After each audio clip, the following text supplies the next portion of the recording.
Bueno, os queríamos dar la bienvenida a este primer webinar del año que hacemos desde la filial catalana, que está dedicado a la ruta asistencial del síndrome coronario agudo, que es una patología en la que el tiempo, coordinación y la toma de decisiones son determinantes para el pronóstico del paciente.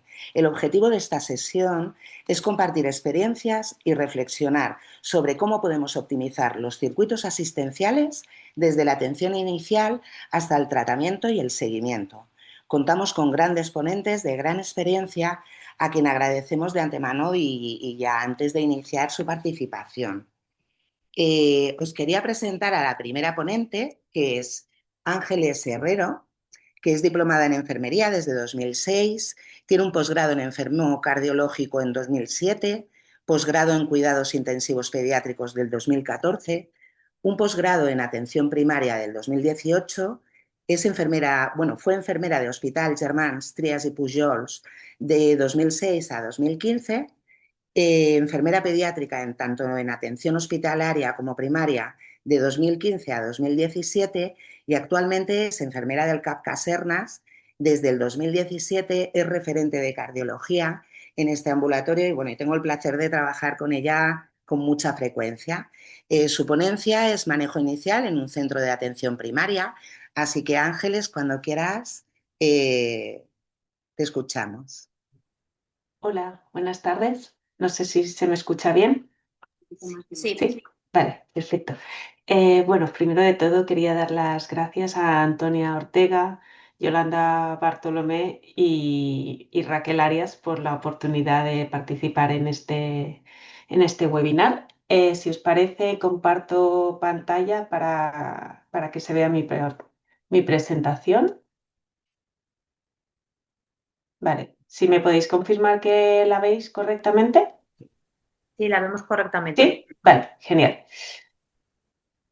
A ver, vale, pues bueno, mi parte es el manejo inicial del el infarto agudo de miocardio desde el centro de atención primaria. ¿Vale? Como ya os han dicho mis compañeras, soy María Ángeles, soy enfermera de atención primaria en el CAP Casernas de Barcelona. Entonces, primero quiero empezar con un breve repaso estadístico. Como podéis ver en el gráfico con datos de línea a nivel estatal, se puede observar cómo las defunciones han ido disminuyendo con el paso de los años, siendo el último valor, que no podéis ver, pero disponible de 2024 y correspondiente a 12.780 defunciones. Sin embargo, a nivel mundial, la cardiopatía isquémica sigue siendo la primera causa de muerte, representando un 13% del total. En el año 2000, estos significaron 2,7 millones de defunciones y en el año 2021 incluso había aumentado hasta 9,1 millones. Es decir, que aunque a nivel estatal las medidas impuestas como el código IAM, entre otras, tienen una efectividad como se puede ver, a nivel mundial queda un trabajo por hacer. Entonces, perdón, que el manejo informático siempre da problemas. Primero de todo, quería hablar un poco del infarto infarto agudo de miocardio en sí. Se trata de una emergencia médica por definición y exige una atención sanitaria inmediata, ya que la demora en su abordaje conlleva un elevado coste de vidas cada año, como hemos podido ver en el gráfico anterior. El pronóstico depende de la extensión del infarto y por lo tanto de la rapidez en la actuación. Hay que tener en cuenta que por cada 30 minutos en la demora en la reperfusión aumenta el área de infarto un 1%. Es decir, los 60 primeros minutos son cruciales y son conocidos como la hora de oro. Esto implica que es una patología tiempo dependiente, que cada minuto en que el territorio miocárdico dañado de forma irreversible aumenta, la morbimortalidad del paciente aumenta. ¿Vale? Esto es debido a complicaciones por isquemia que pueden ser de diferente origen, Tenemos las de tipo arrítmico, un 90% de las muertes prehospitalarias, son debidas a fibrilación ventricular. También tenemos origen de estructura, la incapacidad del corazón para tener una contractilidad efectiva puede dar lugar a insuficiencia cardíaca o shock cardiogénico. Y tenemos después las de características mecánicas por afectación de estructuras cardíacas importantes, como puede ser el taponamiento, una comunicación interventricular por ruptura del septo. A continuación, hablaré del código IAM en sí. Fue implantado el 1 de junio del 2009 a raíz del Plan de Enfermedades Cardiovasculares de Cataluña, que se había puesto en marcha en el 2006 y que priorizó el tratamiento del síndrome coronario agudo con elevación del ST. Se trata de un conjunto de medidas que se activen ante la sospecha de un paciente que tiene o es sospechoso de tener un síndrome coronario agudo con elevación del ST y que es candidato a reperfusión. El objetivo es priorizar la respuesta del sistema sanitario para que el paciente reciba en el menor tiempo posible las medidas diagnósticas y terapéuticas adecuadas para obtener una reperfusión inmediata en la red asistencial. Perdón, que me estoy liando con el ratón. Es, por tanto, un protocolo de actuación rápida que conlleva la activación de un conjunto de dispositivos asistenciales, como veréis a continuación con las exposiciones de mis compañeros, y que permite la atención emergente de este paciente en la fase aguda de la enfermedad, cuando podemos incidir sobre la historia natural y cambiar el pronóstico. Todo esto nos lleva a 5 puntos importantes que vamos a repasar ahora. Se trata de una enfermedad tiempo dependiente que precisa una atención eficaz y en el menor tiempo posible, y esta atención se protocoliza en una actuación sistemática y coordinada. Entonces, ahora os hablaré en sí del abordaje del síndrome coronario agudo en atención primaria. En esta primera diapositiva os he resumido un poco las diferentes funciones de los profesionales que trabajamos en atención primaria. Por un lado, tenemos las tareas del personal de gestión y servicios, ¿vale? Que son la atención al usuario, que, bueno, como podéis ver, pues son los encargados de solicitar la tarjeta, preguntar el motivo de consulta, son quienes dirigen al paciente a la sala de emergencias y son los que avisan a los profesionales y se encargan de inserir al paciente, ¿vale?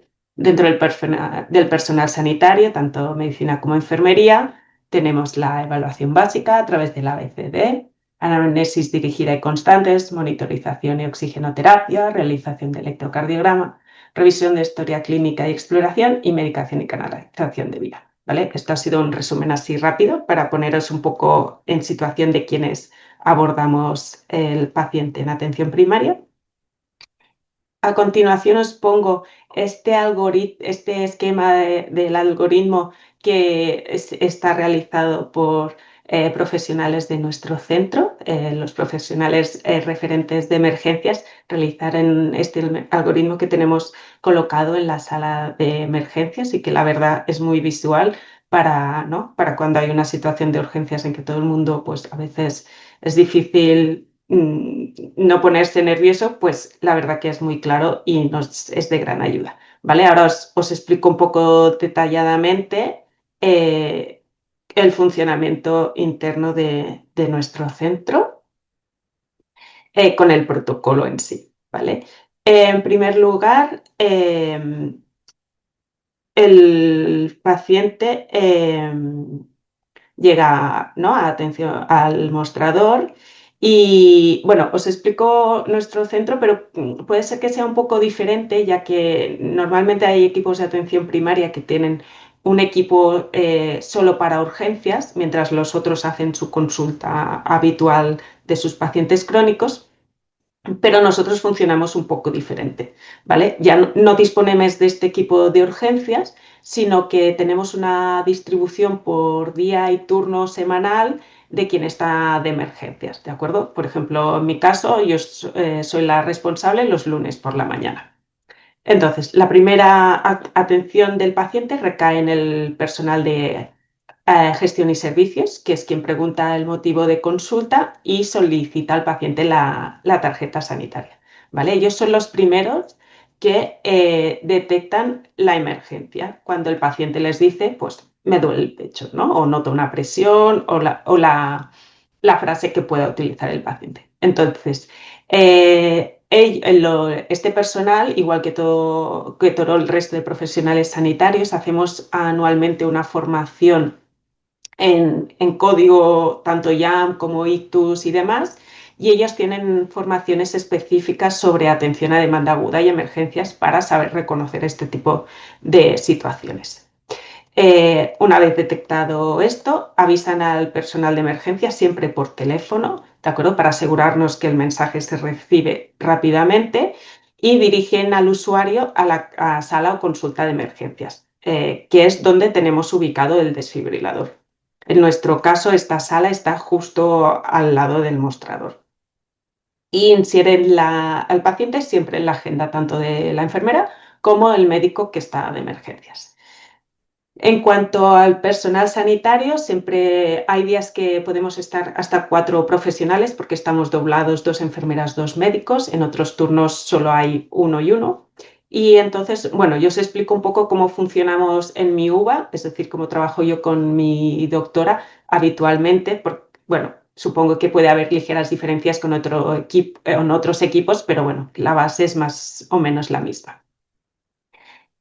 Yo normalmente soy la primera que va a ver al paciente, ¿de acuerdo? Le hago una anamnesis dirigida para conocer un poco la historia, la tipología y la escala del dolor. Entonces, mediante el ABCD, hago un poco de valoración del paciente, toma de constantes con tensión arterial, frecuencia cardíaca, frecuencia respiratoria, saturación y glicemia, ¿vale? Y me encargo de realizar el electrocardiograma. Si veo que necesita oxígeno, que esto lo explicaré después, se lo pongo y obviamente una monitorización del ritmo cardíaco. Mientras yo voy haciendo esto, normalmente la doctora se está revisando la historia y mirando un poco, ¿no?, la medicación que lleva, cualquier tipo de información que nos pueda ser de utilidad y sobre todo, súper importante, hacer el electrocardiograma y que todo esto que os he contado junto con la interpretación de ese electrocardiograma sea realizado en menos de 10 minutos. O sea, desde que nos avisan hasta que tenemos el electrodiagnóstico interpretado y el diagnóstico, no pueden pasar más de 10 minutos. Esto es así y es impepinable. ¿Vale? En nuestro caso que estás, ¿no?, también quizá visitando a otro paciente mientras te avisan, pues esa visita se cierra lo más rápido posible. Los pacientes normalmente lo entienden cuando le dices que tienes una emergencia y vas directamente a ver al paciente correspondiente. Entonces, una vez establecido el diagnóstico y la necesidad de activar el código YAM, procedemos a colocar la vía endovenosa. Obviamente, si durante la anamnesis, ¿no?, con el ABCDE, pues hemos visto, ¿no?, que ese paciente pues, da signos de que se pueda complicar, que está hipotenso, obviamente en ese caso pides soporte de otra compañera y quizá mientras una está haciendo el electro tomando constantes, la otra está colocando la vía venosa. Al final esto es un protocolo, pero obviamente ante posibles complicaciones siempre nos adaptamos y siempre hay colaboración de otros compañeros. En cuanto a la vía venosa, debe colocarse en extremidad superior izquierda, ya que el acceso principal para la angioplastia es por vía radial superior y derecha. En mi caso personal me enseñaron hace más de 15 años cuando estaba en la unidad coronaria que dejara también los plexos libres para la canalización de vías endovenosas, vías centrales de acceso venoso periférico. No sé si sigue vigente, pero seguro que mis compañeros que hablarán a posteriori nos lo podrán aclarar. Y de vital importancia es el tratamiento del dolor para su control y también valorar la existencia de otros signos y síntomas como pueden ser vómitos, náuseas, ansiedad, lo que hemos dicho, ¿no? La hipotensión, la bradicardia, para adelantarnos a cualquier complicación que pueda haber. Entonces, a continuación os pongo también, perdón, a ver, no, esto, un segundo que echo para atrás. Vale, en cuanto voy a hablaros del tratamiento. El tema de la oxigenoterapia. Solo hay que poner soporte de oxígeno con Ventimask a 2 o 3 litros si saturación inferior al 90%. En cuanto a la nitroglicerina sublingual, la dosis es de un comprimido de 0,4 miligramos y se puede repetir unas 3-4 veces la dosis, siempre teniendo en cuenta las contraindicaciones de la nitroglicerina. Una tensión arterial por debajo de 90, una bradicardia por debajo de 50, sospecha de un infarto de ventrículo derecho, ¿vale? Todo esto hay que tenerlo en cuenta y obviamente se trabaja mano a mano con el médico, quiere decir que esto es un trabajo en equipo total. En relación al antiagregante, la dosis de adiro suele ser entre 250 a 300. Nosotros, como tenemos solo la presentación de 500 miligramos, damos la mitad y ya está. ¿Qué más? Tema del dolor. Importante controlarlo y si no se controla con la nitroglicerina, debemos pasar a morfina, ¿vale? Se diluye una ampolla al 1% hasta 10 y normalmente se suele empezar con un tercio de la medicación. Mira, os pongo el algoritmo anterior para que quizá os queda más claro que si solo me escucháis.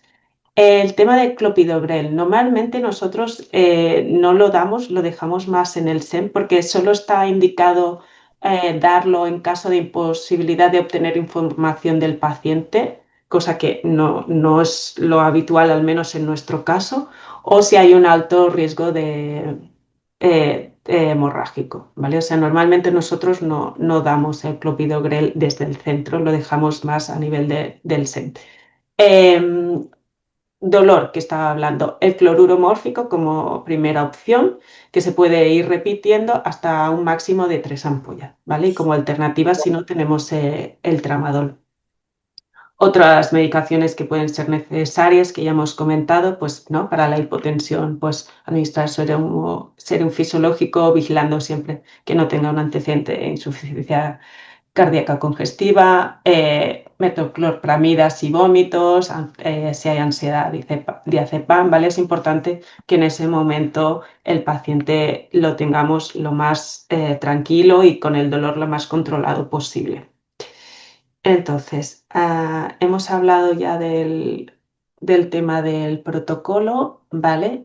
Y ahora, criterios de activación del código YAM.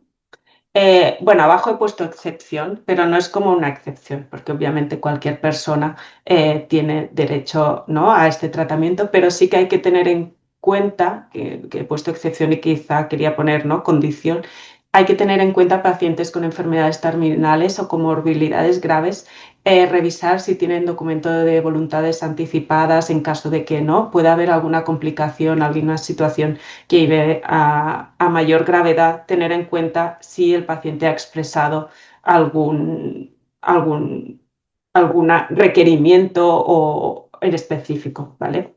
Entonces, criterios de activación del código YAM, dolor torácico superior a 30 minutos que no cede con nitratos, elevación del ST en 2 o más derivaciones contiguas de más de 2 milímetros en precordiales de V1 o V3 o de más de 1 milímetro en derivaciones frontales, bloqueo de rama izquierda o derecha de nueva aparición, elevación del segmento ST en derivaciones derechas.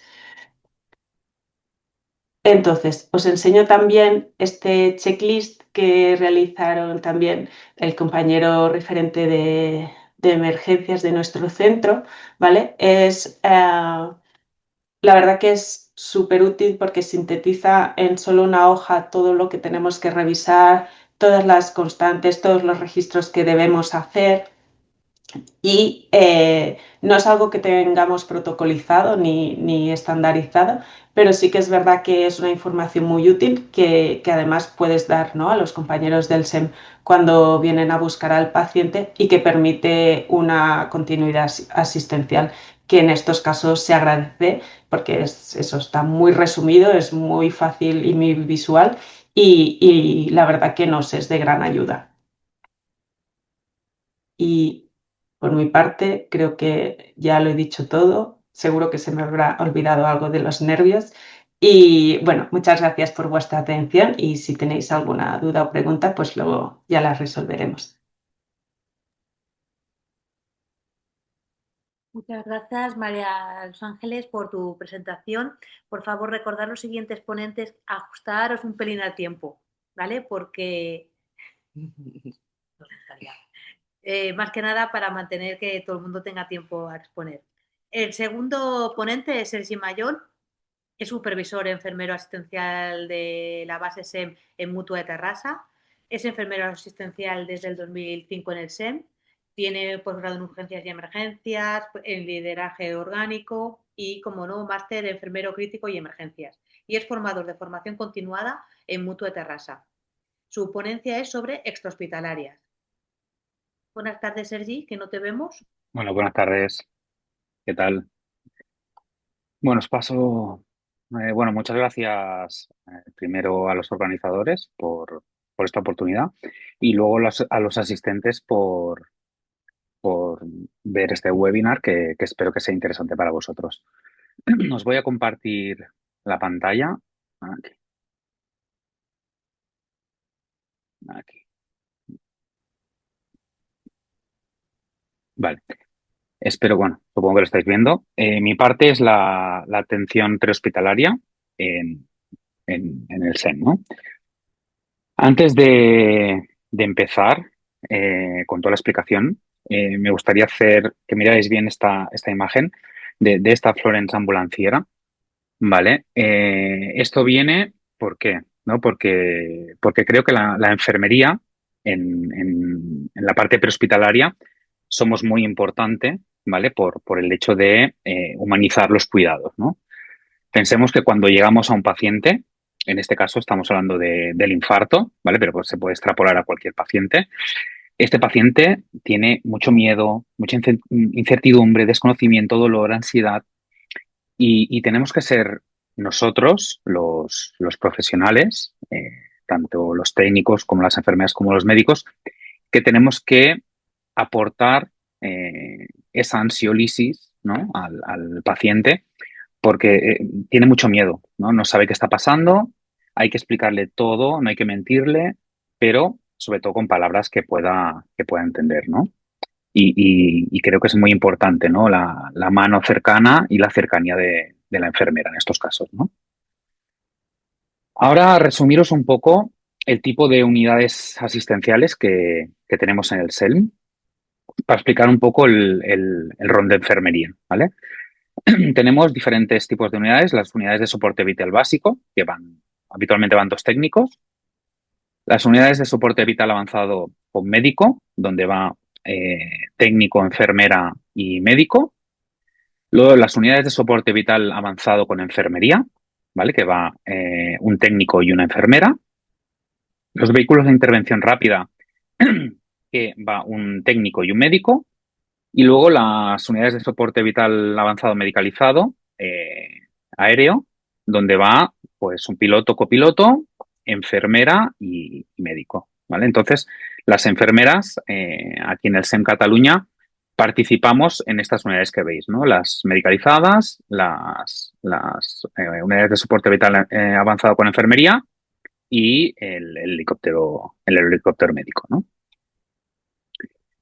Explicar un poco el rol de enfermería en este tipo de unidades, ¿vale? En las unidades de soporte vital avanzado con médico nos centramos en cuidados enfermeros y rol colaborador, ¿vale? Con el resto del equipo asistencial. Luego, en las unidades de soporte vital avanzado con enfermería, hacemos cuidados enfermeros, también hacemos rol colaborador con el resto de compañeros y tenemos el apartado de liderazgo asistencial, ¿vale? Basado en guías de práctica clínica, ¿vale? Que esto no es habitual que las enfermeras tomen este rol, ¿vale? Pero aquí en Cataluña, desde hace más de 25 años, desde los años 90, 92, que existen este tipo de unidades donde enfermería lidera equipos, ¿vale? Para que veáis un poco los requisitos que debe tener una enfermera de una unidad de soporte vital avanzado, que son mínimo un máster de emergencias o enfermo crítico, mínimo 3 años de experiencia en urgencias UCI, títulos de soporte vital avanzado, tienen que pasar un proceso de selección, prácticas en este tipo de unidades y una evaluación final, ¿vale? Para que veáis un poco la preparación que deben tener estas enfermeras, ¿vale? Ahora centrarnos un poco en la sectorización del código IAM, ¿vale? Yo explicaré sobre todo la parte de Cataluña, pero supongo que en el resto de España funciona de la misma manera, ¿vale? Y diferenciar muy bien, ¿no? Entre zona rural y zona metropolitana, porque depende mucho la estrategia terapéutica que tomar con estos pacientes, que lo veremos después, ¿vale? Aquí veis el mapa de España, igual que aquí en Cataluña, sobre todo los laboratorios de hemodinamia están centralizados en capitales de provincia o algunos en zona metropolitana, ¿vale? Ahora os voy a poner aquí una tabla que es del Registro Español de Código IAM, donde vemos dónde sucede la primera asistencia de estos pacientes, ¿no? Vemos que en el SEM de media atendemos al 35% como primera actuación. Luego, en los centros de salud de atención primaria, sobre todo el 24%. Primera asistencia en hospital sin laboratorio de hemodinamia, un 22%. Y como primera asistencia en un hospital donde se le puede hacer una ICP primaria, un 18%, ¿vale? Entonces, vemos que en todos estos casos participa el SEM, ¿vale? Vemos que de media el SEM participa en el 80% de la atención al paciente con código IAM, ¿vale? Aquí en Cataluña sucede algo similar, ¿vale? Centramos los laboratorios de hemodinamia para hacer ICP primaria en capitales de provincia y zonas metropolitanas, y el resto de pacientes que están fuera de estas zonas se trasladan a estos centros receptores útiles, ¿vale? La asistencia inicial al código IAM, ¿vale? Por localización, para nosotros es muy variopinta, ¿vale? Desde un centro de salud de atención, o sea, un centro de atención primaria, un CUAP, una clínica, luego en el domicilio, lugar público, vía pública, o en este caso también puede ser en un hospital donde se genere un traslado interhospitalario. ¿Cómo empieza todo la película, digamos, de este paciente, ¿no? Porque no olvidemos que somos, tanto María Ángeles, que está en atención primaria, como David, que está en urgencias, y yo, que estoy en el SEM, somos los principales, los primeros actores que aparecen en la película esta que para el paciente puede ser una película de qué está pasando, ¿no? Somos los primeros actores, ¿no? Entonces, ¿cómo empieza todo? ¿Vale? El paciente llama al 112, se activa un recurso, se moviliza este recurso y llegamos a domicilio, ¿vale? Se le hace la anamnesis al paciente, se interroga, se hace el diagnóstico, ¿vale? Con electro, anamnesis y todo. Una vez se decide que es un código IAM, se decide la estrategia terapéutica y el tratamiento farmacológico, ¿vale? Entonces, mientras tanto, ya hemos estado hablando con la central coordinadora y se decide activar código IAM, se traslada y se hace el transfer hospitalario, ¿vale? Esta sería un poco la película prehospitalaria del paciente. Luego, en cuanto al algoritmo diagnóstico, ¿vale? ¿Cómo tomar la decisión o cómo ver que este paciente tiene un código IAM, ¿no? Pues esto, un dolor torácico sugestivo de síndrome coronario agudo. Debemos hacer un electro y valorarlo en menos de 10 minutos, ¿vale? Si este electro cumple criterios de código YAM, que los podemos ver aquí, ¿vale? Nueva elevación del punto J en dos derivaciones contiguas. Bueno, esto es la activación de código YAM de guías internacionales, ¿vale? En la última actualización se añadió el bloqueo de rama derecha, de nueva aparición, que ya teníamos el de rama izquierda con valoración de criterios de Sgarbosa y el patrón de Winter, ¿vale? Que también son sugestivos de activación de código YAM. Si cumplimos estos criterios, activamos código YAM, ¿vale? Entonces, si vemos que este paciente, lo que veíamos antes en la diapositiva anterior, ¿vale? De zona rural o zona metropolitana, escogeremos una estrategia u otra, ¿vale? Si el paciente, desde que le hacemos el electro hasta que llega al hospital, pensamos que puede ser menos de 90 minutos, va a un centro receptor útil con hemodinamia para hacer angioplastia primaria. Que no, se hace fibrinólisis prehospitalaria y se traslada a un centro que se le puede hacer una angioplastia primaria en las primeras 24 horas. Luego, en cuanto al tratamiento, ya lo ha contado un poco María Ángeles, es la valoración integral del paciente, ¿vale? Con signos, síntomas, pruebas que le podamos hacer, hacer anamnesis, ver su historial clínico, conseguir 2 accesos vasculares y una buena monitorización cardíaca.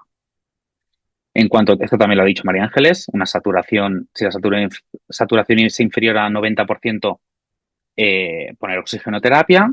En cuanto a analgesia, opioides, ¿vale? Contraindicado los AINES. Y nosotros habitualmente usamos más fentanilo que el cloromórfico, ¿vale? Por el tema de que el cloromórfico es más emético, hipotensa un poquito más, y nos centramos un poco en fentanilo, y si ya es más refractario al fentanilo, pues ponemos cloromórfico. Luego pasamos a los antianginosos, habitualmente por vía sublingual, también se puede hacer por vía intravenosa, y las contraindicaciones también que os ha contado un poco María Ángeles. La antiagregación inicial con aspirina, que también nos lo ha explicado María Ángeles, y el segundo antiagregante, que puede ser clopidogrel, prasugrel, ticagrelor o ninguno. Esto ya os lo explicará un poquito David en cuanto al tratamiento del segundo antiagregante.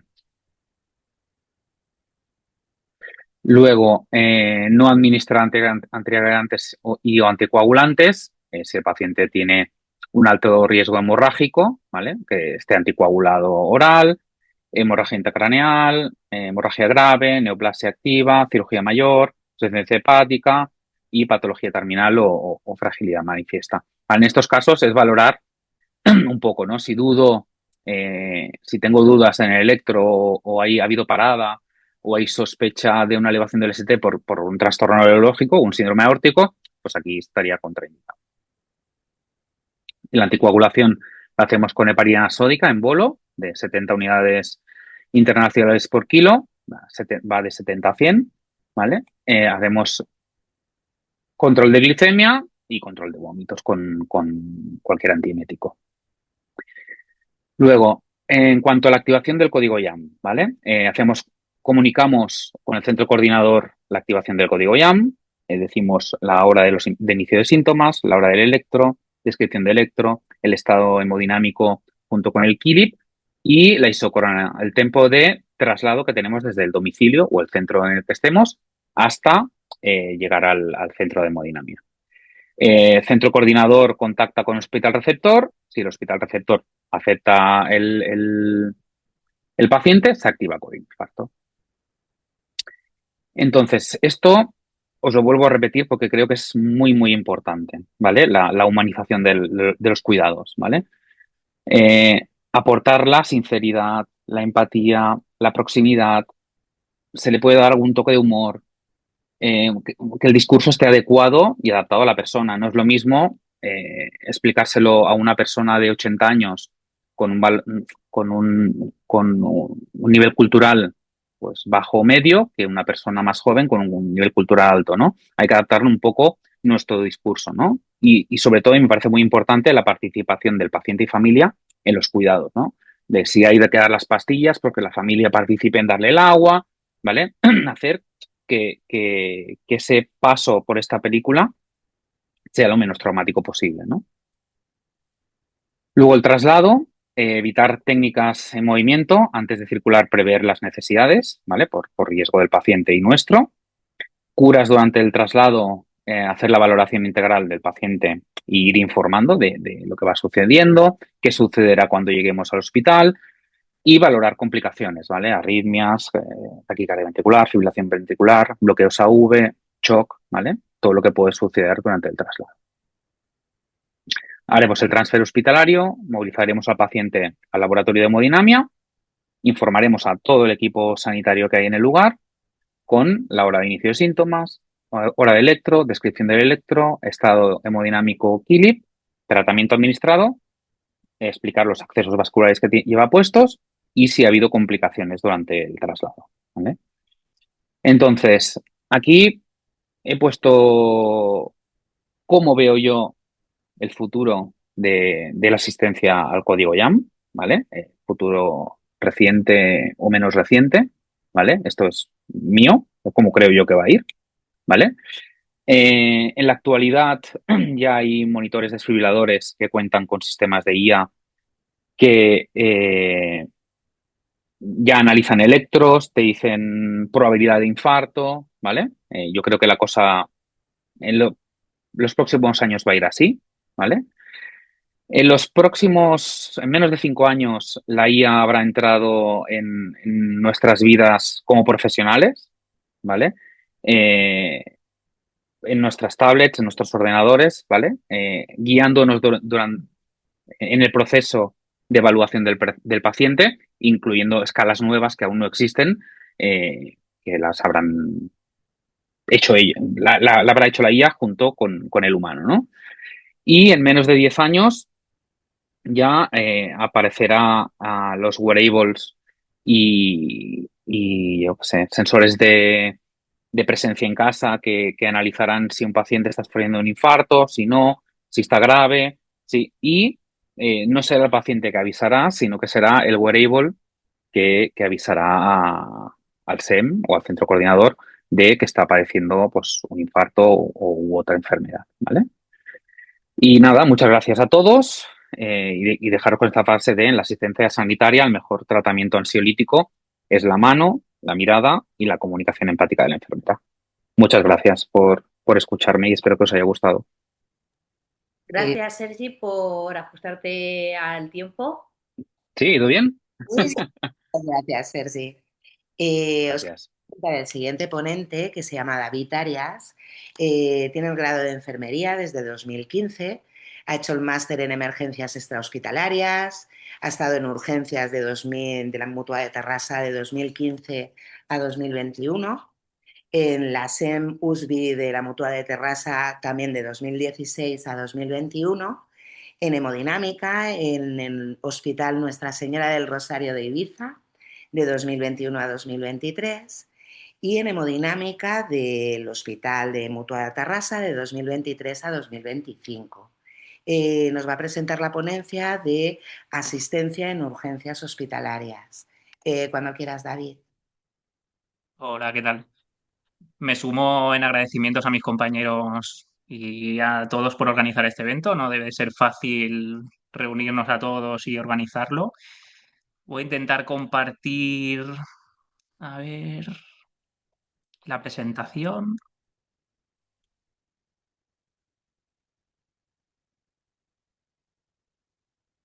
¿Se ve? Perfecto. Muy bien.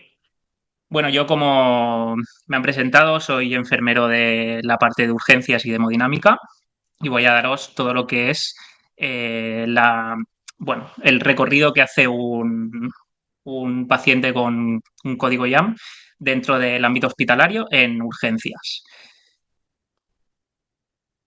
Voy a intentar ser breve y voy a intentar ajustarme el tiempo, si no, total libertad para cortarme. Bueno, primero hacer una pequeña introducción. Eh, yo trabajo en el Hospital Mutua de Tarrasa. Mutua de Tarrasa es un hospital que es referente en activación de código YAM, lo que significa que hacemos activaciones propias dentro del hospital y activaciones externas al hospital. Pueden ser de domicilio, de vía pública, de QAP, de CAP, de otros hospitales. Entonces, no sé si recordáis el mapa que os ha enseñado Sergi de los centros con código YAM, pero se limitan a unas zonas muy, muy concretas y gran parte del mapa de Cataluña no tiene la suerte de tener hospitales con código YAM tan cerca.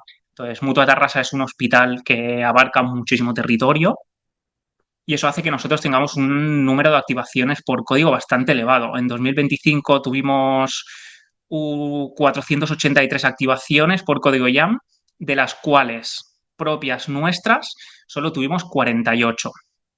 Eso supone aproximadamente un 10%, que ya se cuadra más o menos con los datos que daba Sergi de que participan en la gran mayoría de activaciones de código YAM, porque este 90% de activaciones externas, en todas participa el SEM. Solo en estas 48 no participa, que son las que activamos nosotros desde nuestro propio centro.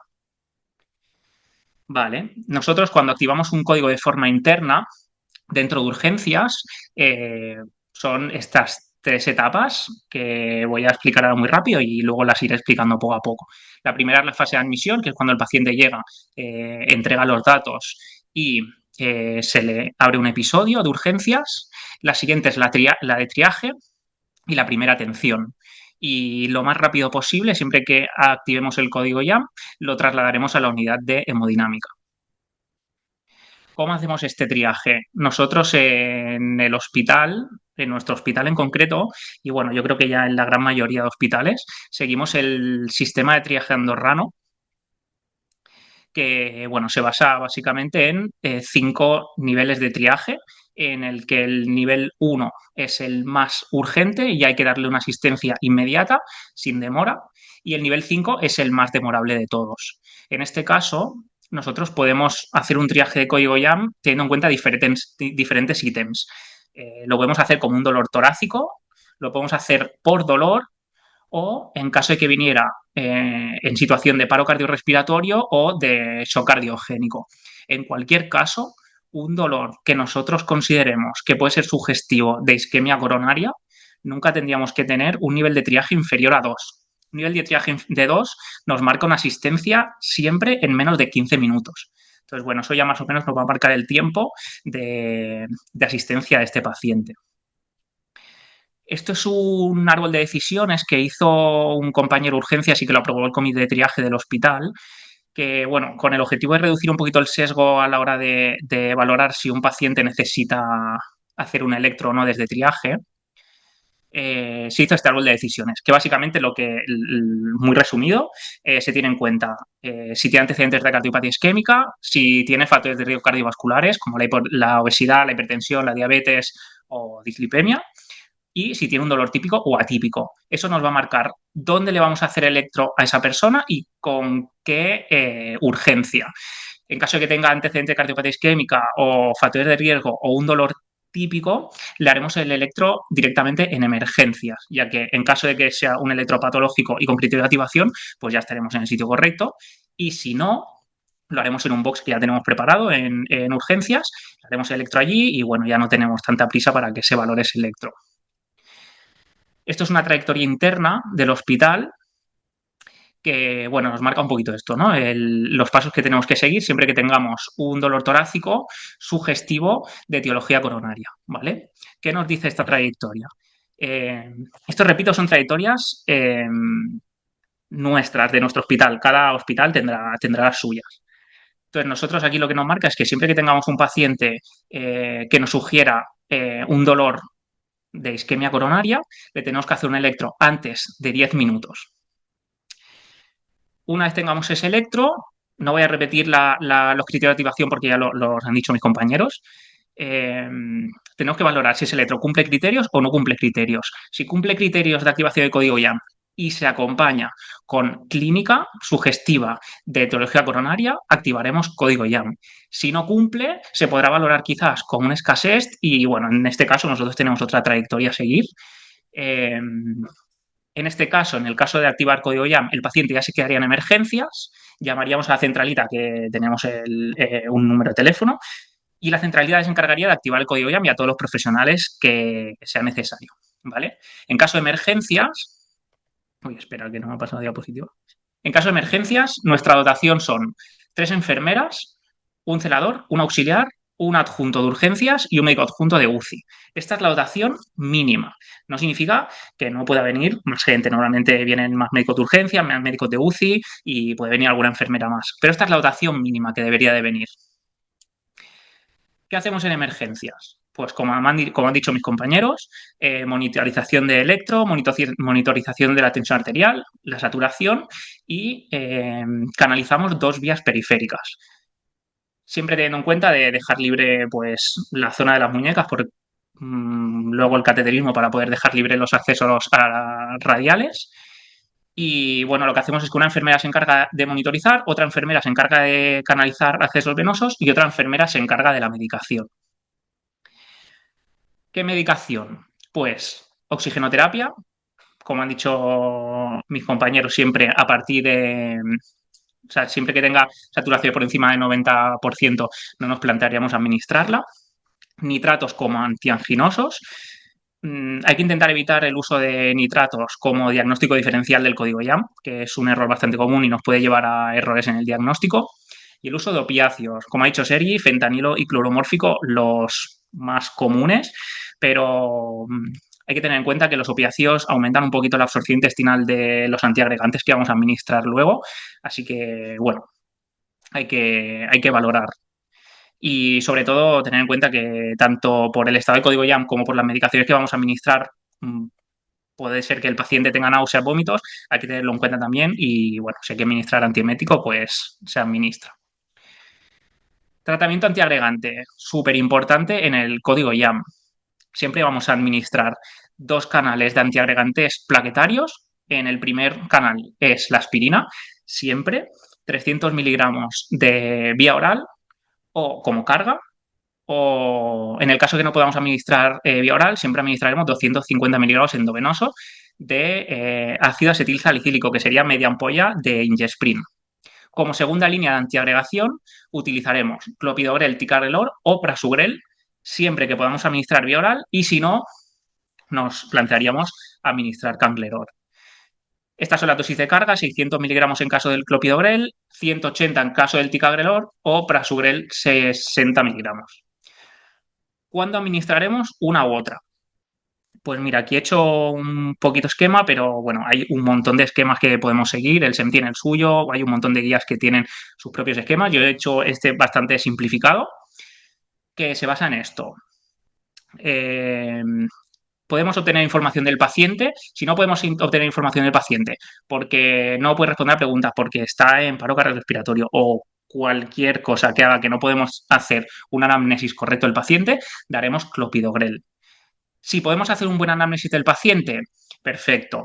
Nos plantearemos si tiene un riesgo alto de hemorragia. Sergio nos ha explicado antes lo que eran los criterios de riesgo alto de hemorragia, que son pues, hemorragia intracraneal, hemorragia grave, etcétera, etcétera. Ya los ha mencionado antes. Si tiene riesgo de alto de hemorragia, administraremos clopidogrel también. ¿Por qué? Clopidogrel es el antiagregante plaquetario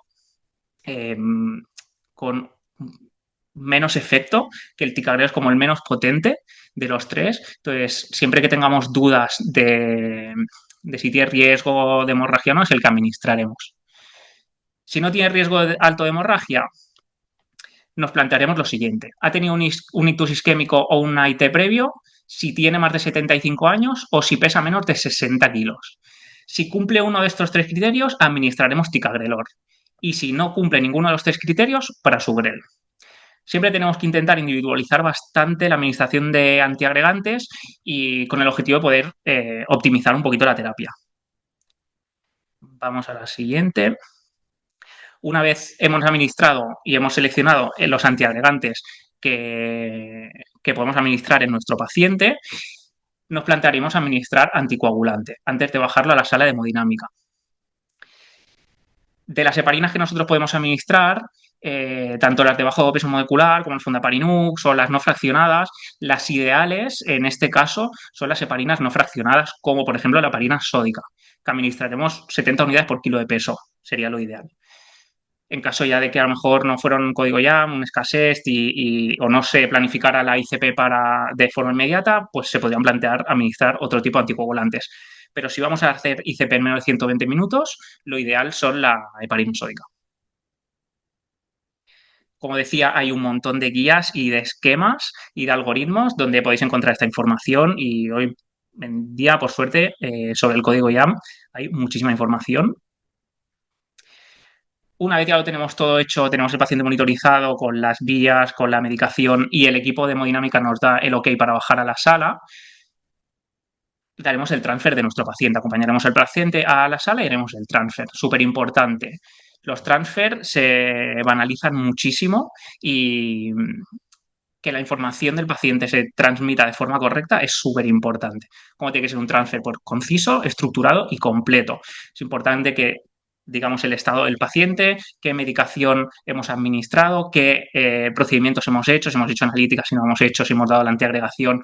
Muy importante que demos toda la información de forma concisa y clara, que nos entiendan y que no haya dudas. Muy bien, pues con esto finalizamos la activación interna y luego tendríamos la activación externa.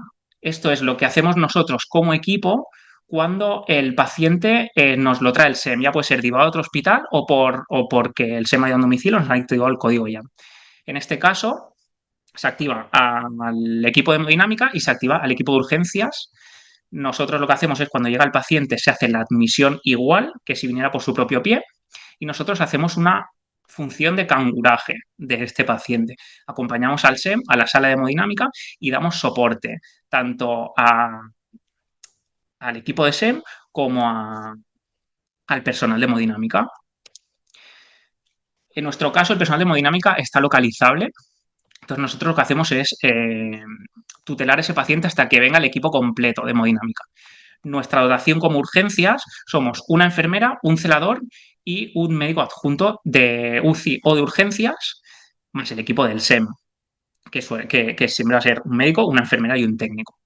Nuestro equipo de hemodinámica son 2 enfermeras y un hemodinamista y repito, hasta que no esté el equipo completo, nosotros no nos vamos, porque a veces llega una enfermera, pues nosotros damos soporte a esa enfermera en todo lo que necesite. ¿Cómo damos soporte a esta enfermera? Pues nosotros en nuestro hospital tenemos unos pasos que tenemos publicados nosotros en el triaje para saber qué tiene que hacer la enfermera cuando baja, sobre todo si es una enfermera que no tiene mucha experiencia o es la primera vez que baja, que sepa qué pasos tiene que seguir. Lo que nosotros hacemos es colocar el paciente en la mesa de procedimientos, poner el desfibrilador lo primero que hacemos. Si no tiene las 2 vías endovenosas, colocamos las 2, a veces solo trae una en el traslado, pues nosotros nos aseguramos que lleva los 2 accesos venosos, monitorizamos con la monitorización de la sala hemodinámica, que es el polígrafo que tienen ellos, rasuramos las zonas de punción en caso de que sea necesario, que en este caso son radiales y femorales. Hay algunos hospitales que rasuran, otros que no. Nosotros individualizamos un poquito. Hay pacientes que consideramos que sí y hay pacientes que no. Y en caso de que sea necesario, el paciente venga muy inestable o en paro cardiorrespiratorio, tenemos unos carros que son comunes en todo el hospital. Entonces, entraríamos el carro de paros y lo dejaríamos dentro de la sala para lo que haga falta. Sobre todo, como puntos clave, nosotros consideramos que es súper importante formarse y tener experiencia. ¿Y cómo se gana la experiencia? Pues haciendo traslados y perdiendo el miedo a ir a las emergencias, preguntando, siempre hay que estar activo leyendo, no sé, nosotros consideramos que es súper importante, intentamos transmitir eso siempre a nuestros equipos y creemos que cuanto mejor sea la formación y la experiencia de las enfermeras en este caso, sale todo mucho más rápido y mucho más fluido. Y sobre todo, lo que decían mis compañeros, es una patología tiempo dependiente y hay que intentar minimizar pues las pérdidas de tiempo siempre que podamos. En este caso las preguntas las haremos todas juntas luego, así que bueno, si tenéis luego alguna pregunta, pues no dudéis en hacerla y escribirla en el chat. Pues Muchas esto sería. gracias, David. Excelente presentación. Ahora presentamos a Cristina Polonio, que nos va a hacer una ponencia sobre la visión del laboratorio de hemodinámica. Cristina es compañera mía, tiene una larga experiencia en cardiología intervencionista, es docente del máster de hemodinámica y cardiología, es miembro del comité de acreditación en la EC, es miembro también del grupo de trabajo de hemodinámica del Colegio Oficial de Enfermeras de Barcelona. Tiene máster de hemodinámica y cardiología intervencionista. Ha participado en varios, como coautora en el Manual de Procedimientos de Enfermería de Hemodinámica, que está en curso, y ha publicado diferentes artículos y ponentes en webinars y congresos de hemodinámica, que seguro que muchos de vosotros la conocéis. Adelante, Cristina. Hola, buenas tardes. Nada, dar las gracias a la filial porque da un poquito este espacio que necesitamos las enfermeras de hemodinámica para explicar lo que hacemos en la sala. Así que nada, voy a compartir mi presentación. ¿Se ve bien? Sí, ¿no? Vale, pues nada, simplemente esto, hablar un poco de la enfermera en la sala de hemodinámica. Este será un poco el índice que seguiremos durante la presentación. A modo de introducción quería comentar, pues un poco, ya lo ha comentado María Ángeles, ¿no? Pues que la enfermedad coronaria es la más prevalente a nivel mundial y que se estima que 1 de cada 6 hombres y 1 de cada 7 mujeres sufrirá un infarto o un síndrome coronario agudo por esta causa, ¿vale? Esto es un motivo que hace que la evidencia científica haya adelantado y haya hecho bastantes protocolos al respecto. Síndrome coronario agudo, ¿vale? Con elevación del ST. Aquí, bueno, voy a mostrar un vídeo, ¿vale? Sabemos, bueno, por si alguien desconoce cuál es el motivo que lleva a un infarto, pues nada, simplemente comentar que la arteriosclerosis es la enfermedad que hace que se endurezca pues las placas de colesterol, placas de calcio y se depositen pues placas de grasa al fin y al cabo, ¿vale? Esto lo que hace es que se deposita en la capa más interna de la pared de la arteria, ¿vale? Y llega un punto en que esta placa, ¿vale? Se rompe, como se puede ver, y se forma el trombo. Eso lo que hace es que una coronaria pueda llegar a taparse, ¿vale? Sin este flujo adecuado, pues al final el corazón deja de recibir oxígeno, deja de recibir nutrientes y por lo tanto se muere. Entre las recomendaciones de la Sociedad Europea de Cardiología publicadas en la guía de síndrome coronario agudo, ¿vale? La ICP primaria o angioplastia primaria, como lo conoce la mayoría de gente, es el gold estándar, ¿vale? Entonces, su aplicación precoz reduce tanto el tamaño del infarto como el pronóstico de desarrollar insuficiencia cardíaca a lo largo más adelante. Quería hacer una breve explicación de la anatomía coronaria.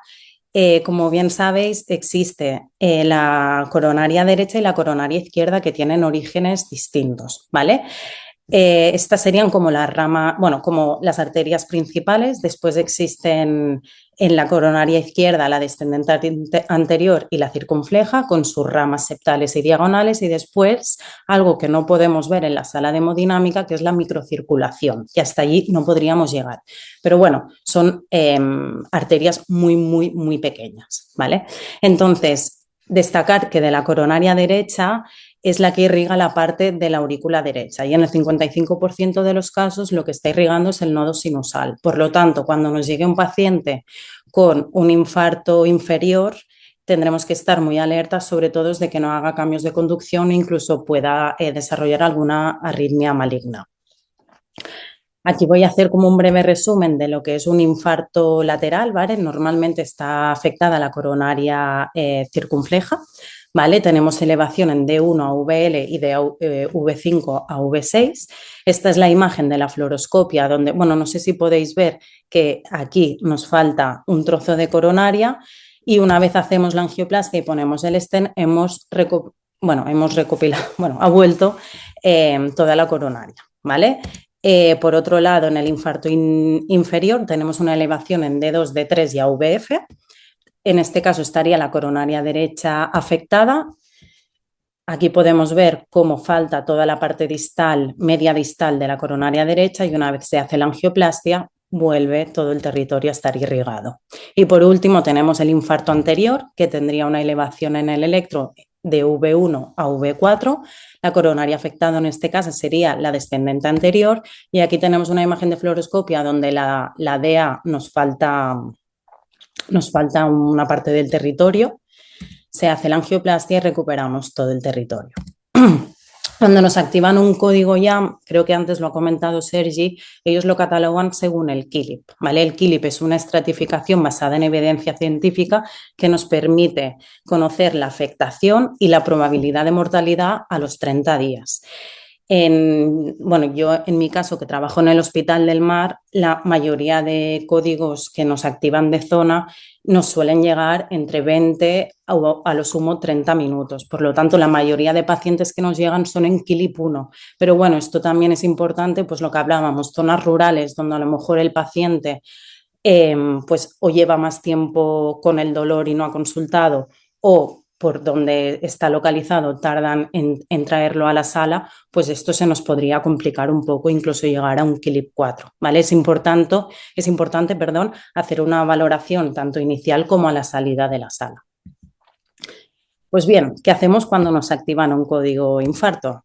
El equipo de guardia, que también lo ha comentado David, está compuesto por 2 enfermeras y por un médico hemodinamista, ¿vale? Esta es nuestra sala, tenemos 30 minutos de respuesta. ¿Eso qué significa? El cardiólogo nos llama y nos dice, nos va a llegar un infarto en un cuarto de hora. Vale, nosotros tenemos de margen hasta media hora para poder estar en el hospital y que nos llegue este paciente, poderle recibir, ¿vale? Una vez nos llega, hacemos el transfer del paciente, como ya ha explicado también Sergio, ¿vale? Muy importante, anamnesis, identificación del paciente si se encuentra intubado, por ejemplo, ¿vale?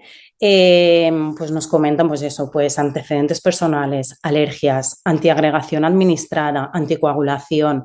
Importante el tema de los vómitos, porque al final un paciente que ha vomitado una antiagregación que se ha administrado hace 15 minutos no ha llegado a absorberla.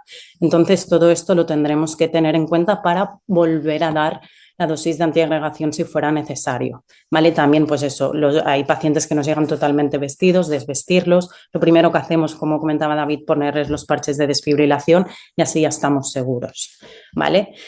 Por si no lo conocíais, utilizamos radiación, por lo tanto las enfermeras necesitamos llevar este traje de luces tan bonito, ¿vale? Siempre las personas que están dentro de la sala han de estar protegidas, porque no es lo mismo que llegue un paciente un día y se le irradie que nosotros que estamos muchas horas y muchos días al cabo del año.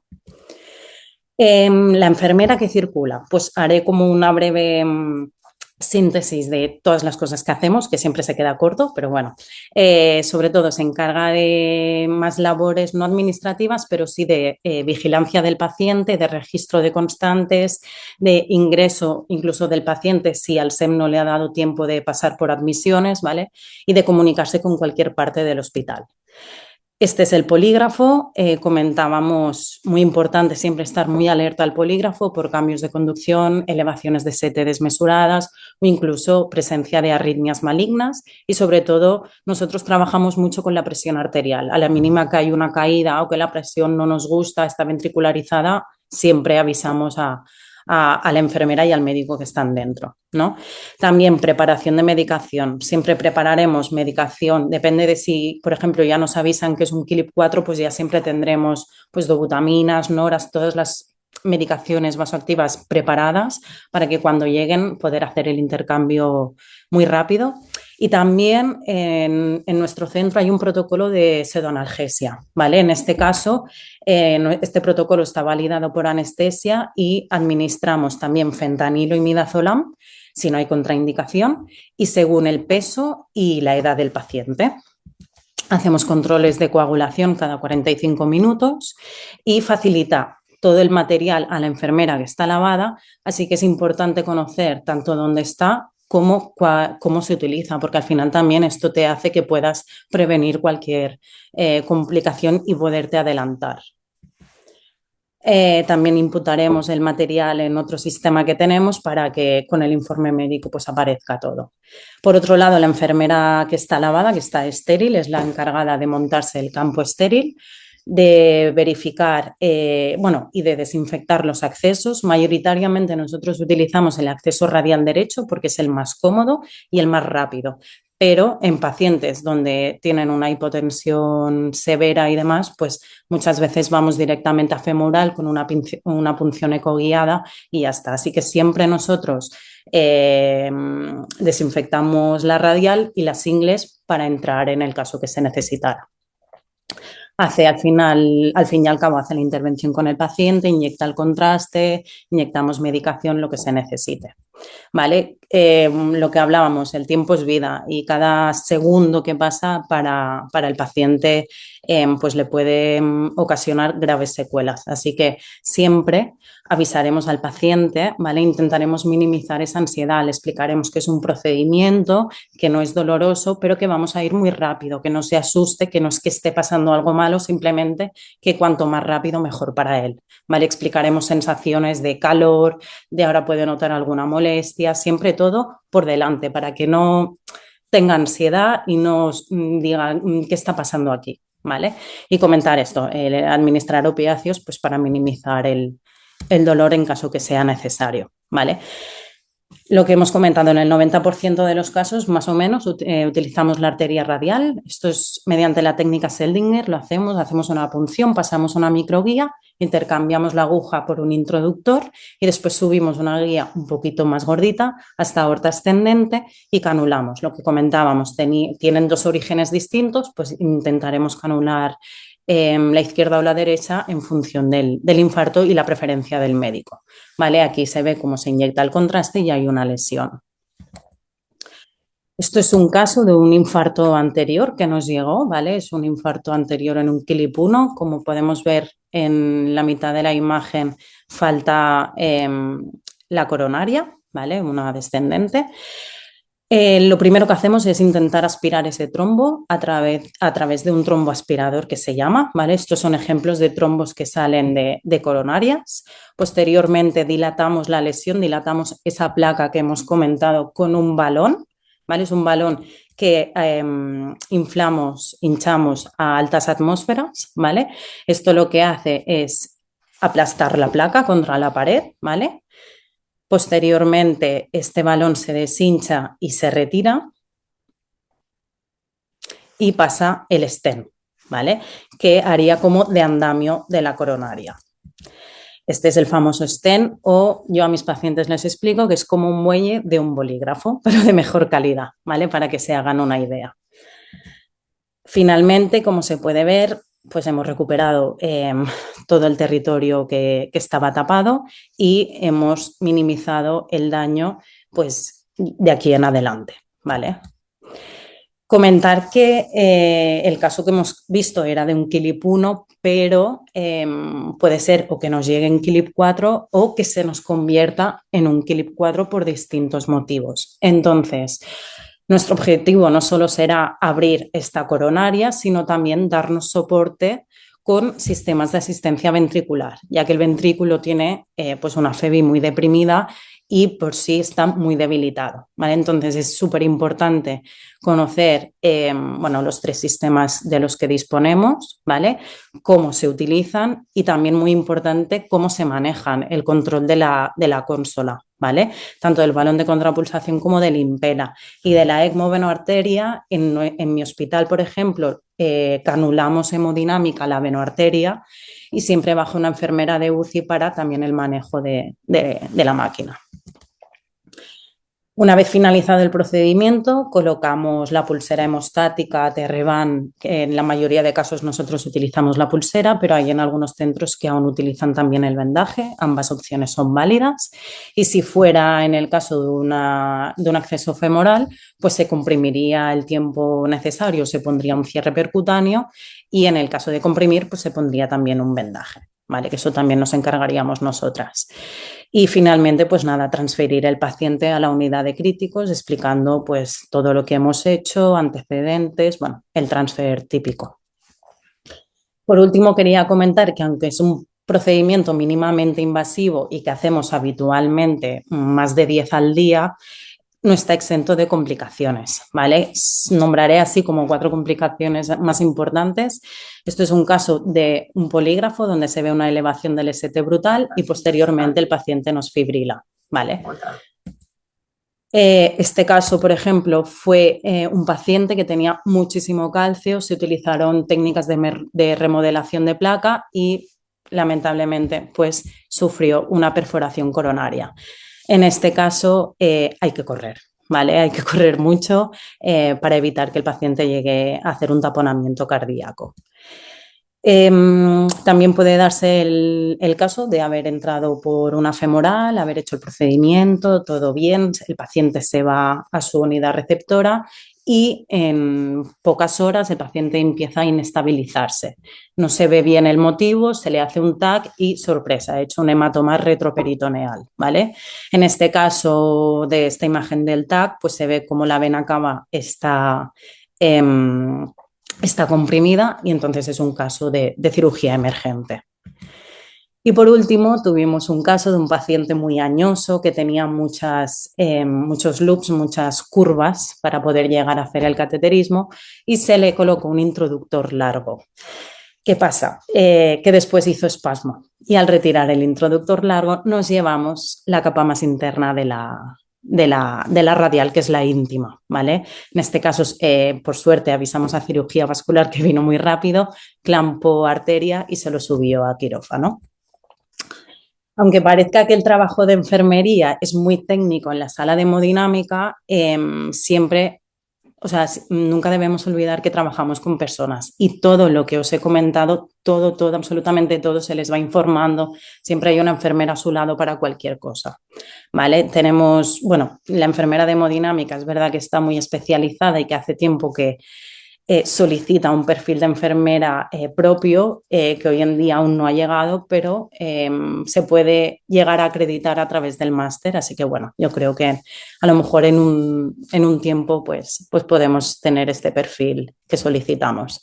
Y nada, finalmente quería poner alguna foto de nuestras situaciones, pues bueno, pues ver un poco que aquí eran situaciones tensas donde había, bueno, pues mucha concentración.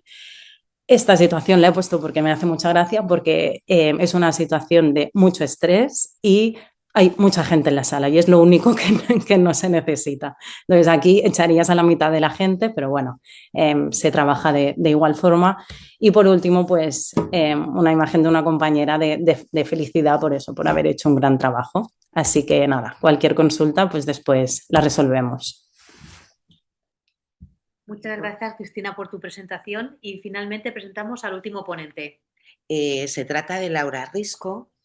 Hizo el grado de enfermería que acabó en 2016, máster en atención de enfermería al enfermo cardiovascular, un máster en enfermo crítico y emergencias. Está trabajando en el Hospital Clínico desde 2016. Actualmente es enfermera en la unidad de cuidados cardíacos agudos. Es docente en el máster de enfermo crítico y emergencias y es profesora asociada en la asignatura de filología de la Facultad de Enfermería de la UB. Laura, tu ponencia, unidad de cuidados intensivos. Intentamos ser lo más breve posible, lo siento por cuestión del tiempo y cuando tú quieras. Gracias. Vale, ¿la veis bien? Sí. Vale. Nada, agradecer rápido al equipo organizador y a todos los oyentes que están escuchando nuestra presentación. Yo soy Laura, soy enfermera en la unidad de curas cardíacas agudas del Hospital Clínic y yo os presentaré el código infarto una vez que llega a la UCI. Primero de todo, explicaros que en nuestra unidad disponemos de un box llamado Box Código Infarto, donde recibimos a los pacientes activados de código infarto, ya sea a la espera de retorno a su hospital de referencia o a la espera de cama en nuestra unidad. Este box está situado en la parte de intermedios de nuestra UCI. La enfermera responsable de este box es la enfermera de intermedios, que tiene un ratio enfermera-paciente de 1,4 Y aquí ubicaremos a todos aquellos infartos no complicados KILIP 1, KILIP 2. En el caso de que sean pacientes con infartos complicados, KILIP 3 o KILIP 4, ingresarán directamente en una cama de UCI, donde el ratio enfermera-paciente es 1:2. A continuación os presento el algoritmo del circuito de código infarto de nuestro hospital. Si es un infarto extrahospitalario, es el SEM normalmente el que activa el código infarto y se pone en contacto con el cardiólogo de guardia. Si es un infarto intrahospitalario, será el cardiólogo de guardia el que active el código infarto y en los dos casos es el responsable de contactar con el equipo de hemodinámica y avisarlos. Excepcionalmente, los fines de semana y las noches, si el paciente activado de código infarto llega a hemodinámica antes que el equipo de hemodinámica, los cardiólogos de guardia que estén en ese momento junto con una enfermera de la UCI irán a hemodinámica a recibir este paciente e iniciarán actividades precateterismo, como monitorización del paciente, rasurado de ingles y muñecas, hasta que el equipo de hemodinámica llegue. Una vez se realiza el cateterismo, si el cateterismo no presenta lesiones, será el médico, el cardiólogo responsable, el que decidirá si es necesario el ingreso en nuestra unidad. Si el cateterismo presenta lesiones y se ha hecho angioplastia o son lesiones que no son tributarias de tratamiento percutáneo, si el paciente es de zona de referencia del hospital, ingresará en el box de código infarto a la espera de cama en la unidad o, como os decía, en el caso de que sean infartos complicados, ingresarán directamente en cama de UCI. Si el paciente no es de nuestra zona, pertenece a otros centros de referencia, el paciente lo ubicaremos en el box de código infarto hasta que pueda retornar a su hospital cuando el cardiólogo de guardia lo crea oportuno. Si el estado clínico del paciente no permite este traslado a su hospital de referencia, lo ingresaremos en nuestra UCI. A continuación os presento también un poco las intervenciones enfermeras que realizamos cuando recibimos este tipo de pacientes. Primero de todo haremos una identificación inequívoca del paciente, comprobaremos pulsera y hablaremos con el paciente. Realizaremos también un electrocardiograma a todos los pacientes donde anotaremos la fecha, la hora y el dolor que presenta el paciente en ese momento, ¿vale? Y lo puntuaremos a través de la escala numérica. Realizaremos también una monitorización cardíaca típica de enfermo crítico, registraremos todas las constantes vitales. Importante también el registro de todos los catéteres y sondas que lleve y realizaremos una comprobación para ver que funcionan correctamente. Administraremos el tratamiento médico pautado y nos aseguraremos de que el paciente haya tomado el tratamiento antiagregante en el caso de que lo necesite. Realizaremos una analítica completa a todos los pacientes con los parámetros de troponinas y el cardiólogo de guardia realizará un ecocardiograma a pie de cama a todos los pacientes. Será importante también realizar un control de la punción arterial. Comprobaremos el acceso, los pulsos, coloración, temperatura, que haya una buena perfusión. En el caso de acceso radial, también recordaremos al paciente que es importante que no mueva la muñeca, pero sí podrá mover los dedos para mejorar la circulación sanguínea. En el caso de que el acceso haya sido femoral, el paciente deberá permanecer en decúbito supino sin flexionar las ingles. Será importante revisar el tema de vendajes y dispositivos hemostáticos, como la pulsera hemostática.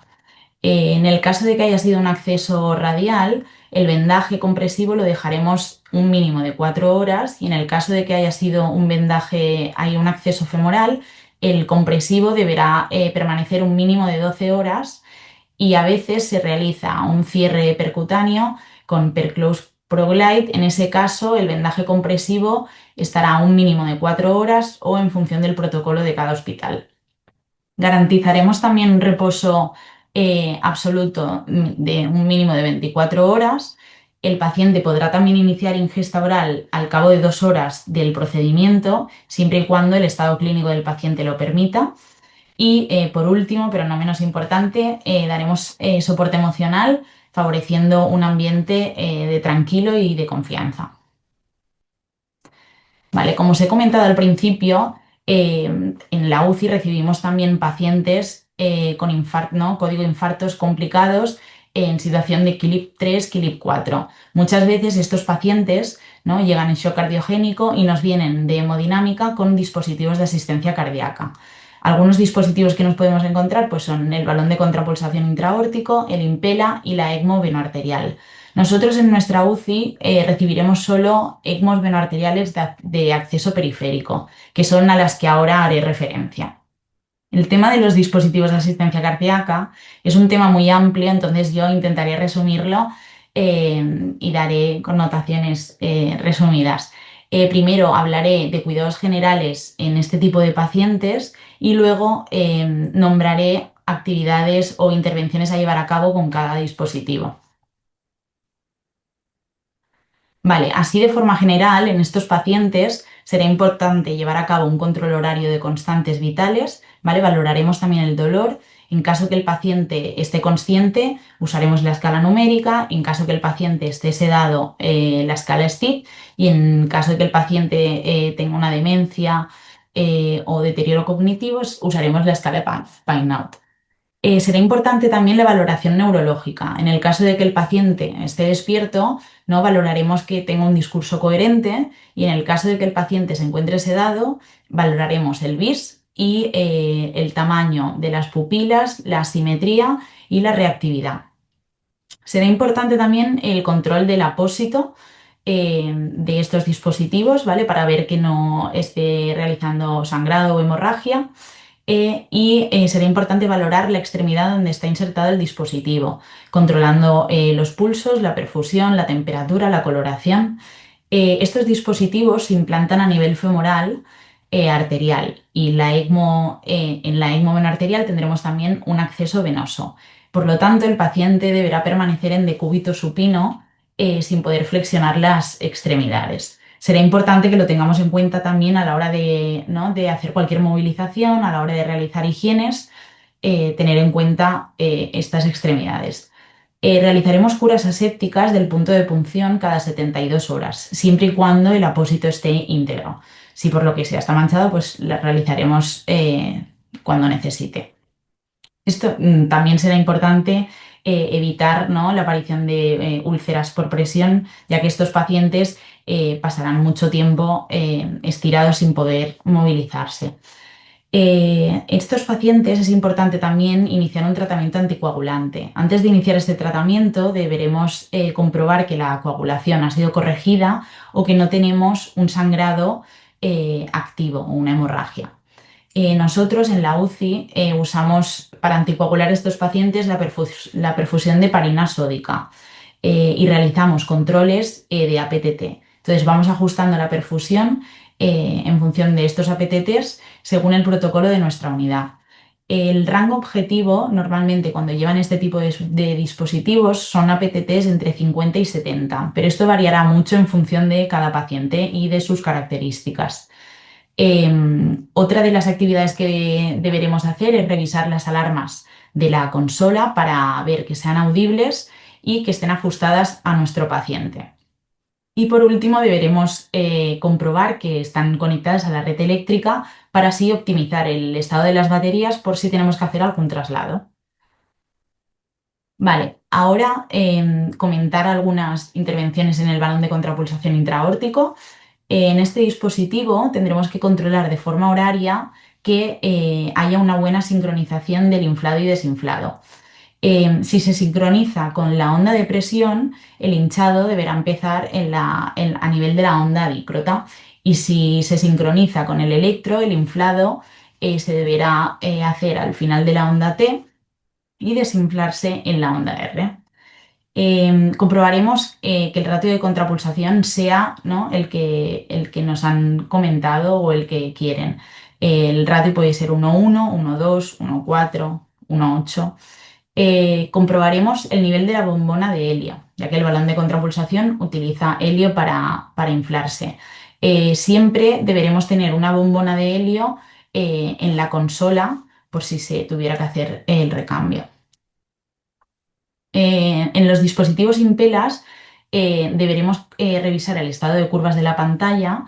En la pantalla tendremos la línea roja o la línea de presión y la línea verde o la línea del motor del Impela.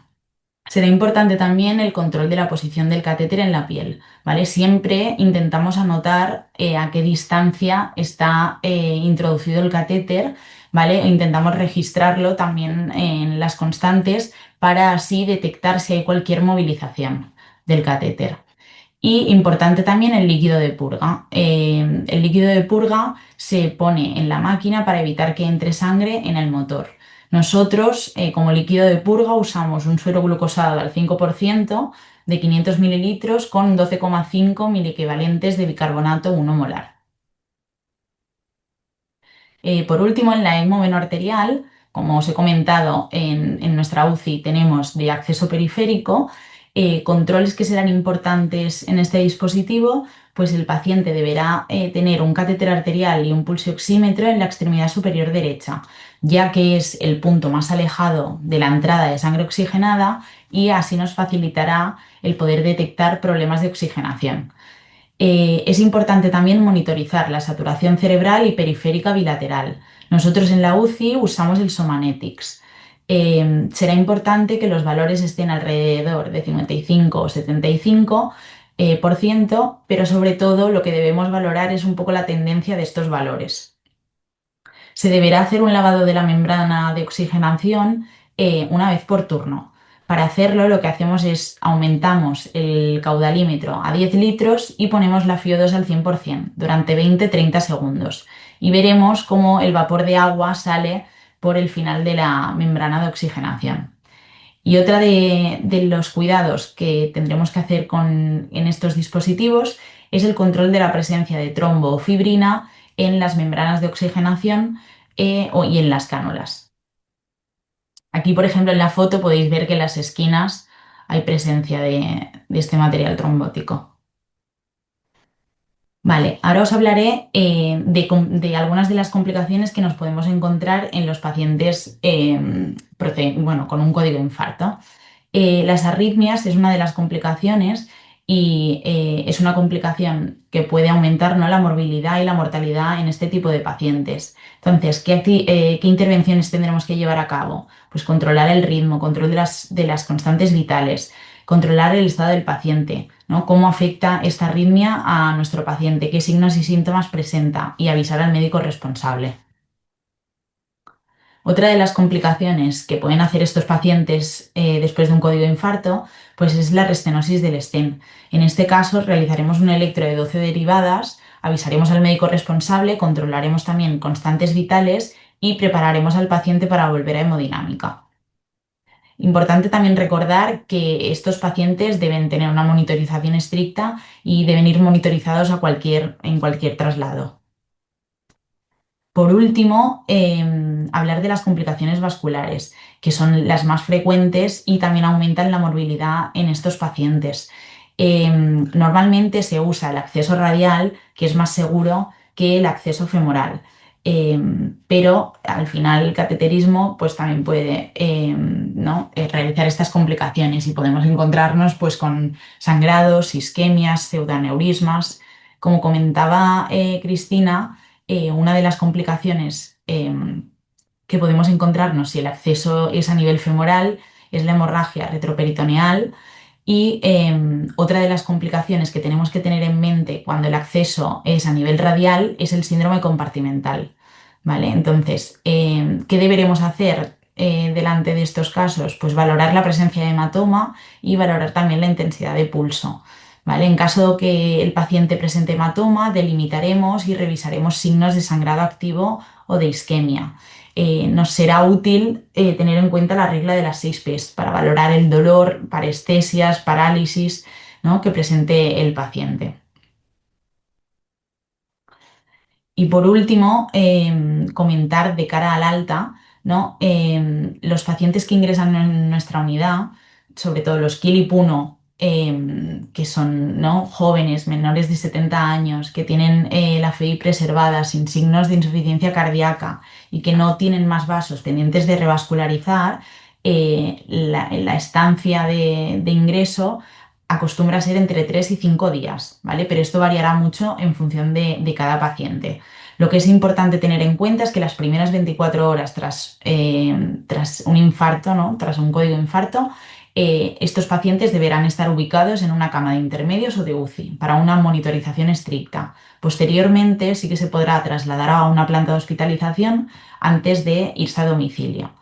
Muchas veces se van a domicilio desde nuestra unidad, entonces recomendaciones que damos al alta, pues les explicamos qué es la cardiopatía isquémica, ¿no?, qué síntomas pueden tener, cómo se diagnostica, hablamos del tratamiento médico de la cardiopatía isquémica, los fármacos, ¿no?, que tendrán, cómo prevenir esta enfermedad cardiovascular, ¿no?, hábitos saludables que pueden llevar a cabo, y también damos algunas pinceladas de alimentación saludable. Por último, comentar también que en nuestro hospital actualmente se están llevando a cabo diversos proyectos para asegurar, ¿no?, la continuidad asistencial en estos pacientes postinfarto. Existen dos figuras, como es la IPA enfermera de riesgo cardiovascular y la IPA de cardiopatía isquémica, que son las encargadas de llevar a cabo estos proyectos.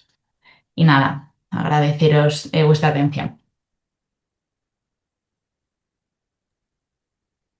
Muchas gracias, Laura.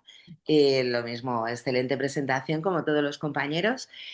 Como habéis visto, vamos ya un poquito pasado de tiempos, nos hubiera gustado hacer ronda de preguntas, pero vamos a centrarnos por cuestión de tiempo, ¿no? En lo que han comentado los asistentes, la gran mayoría han alabado, ¿no?, las presentaciones que habéis hecho, pero sí que hay una pregunta que han comentado, que es si el protocolo es igual en todas las partes, ¿no?, de España. Nos lo preguntaba Ana, que es de Santiago de Compostela, y va dirigido para extrahospitalaria. Entonces entiendo que quizás se adapte más la respuesta a Sergi o David o cualquiera de vosotros. ¿Qué opináis? ¿Es el mismo protocolo en el resto de España? ¿Hay diferencias?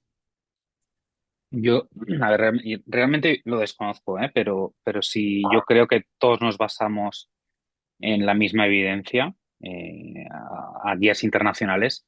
Yo creo que los protocolos serán muy similares. Sí que es verdad que Galicia, a diferencia de Cataluña, tiene mucha zona rural, ¿vale? Y de día supongo que tendrán poco problema por el tema de usar helicóptero medicalizado para trasladar a hospital útil, pero de noche quizá sí que tienen que usar más la fibrinolisis, sobre todo en las zonas donde, no sé, quizá hay una aldea y es más complicado llegar en menos de 90 minutos desde Electro hasta centro receptor, ¿no?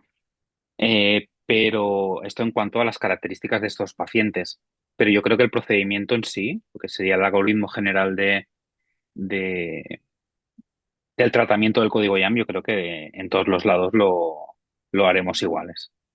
Perfecto, muchas gracias, Sergi. Mira, hay otra pregunta que sobreentiendo que va dirigida a Cristina.